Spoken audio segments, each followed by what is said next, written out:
সামনে তো রাকিবুলদা নির্বাচনে দাঁড়াইবো, তোরা রাকিবুলদার পক্ষ থেকে একটা বক্তৃতা দিবি।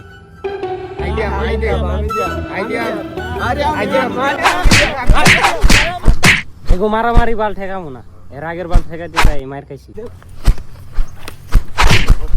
আরে এরা তো আমারই দলের লোক, না ঠেকাইলে আবার মারামারি করে হারাই দেবে। কেডা গন্দা মারা যায় আবার ঝামেলা আছে। আরে আরে থাম থাম থাম, মারামারি করে তাই থাম।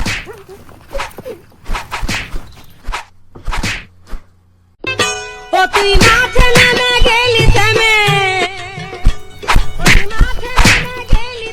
এবারও ঠেফা খাইলাম রে। ওই আমার বাপ কিরে তোরা দিয়ে আমারও মারলি, এবার তো থাম। হ্যাঁ মাল খাইয়া টাল হইয়া ডাকে ইশারায়, আয় আজকে এ, তোরা তিনজন একসাথে ভাষণ দিতে পারবি না, একজন একজন কইরা দে।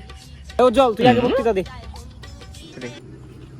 বাথপ রায় ভাই নির্বাচনের দাদা থে আপা থবাই রায় ভাই পুতি পিতে পিতে থাবাই আপারা রায় ভাই মাদাতা পুতি থায় থায় থায় থায় থায় যাবে না।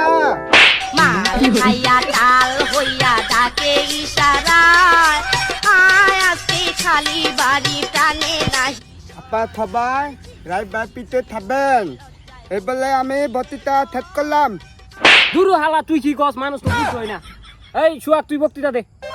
ভাই তো ভাই রাকিব বেলের পুতির পিতে পিতে তাপবে রাকিব ভাই দিতলে সবাইরে একটা বদনা গিফট দিব, এই বলে আমার বক্তব্য শেষ করলাম।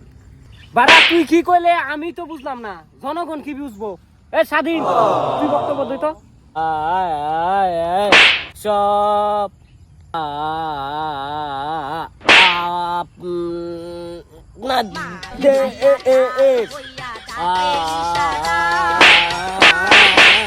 তোরা কি কস?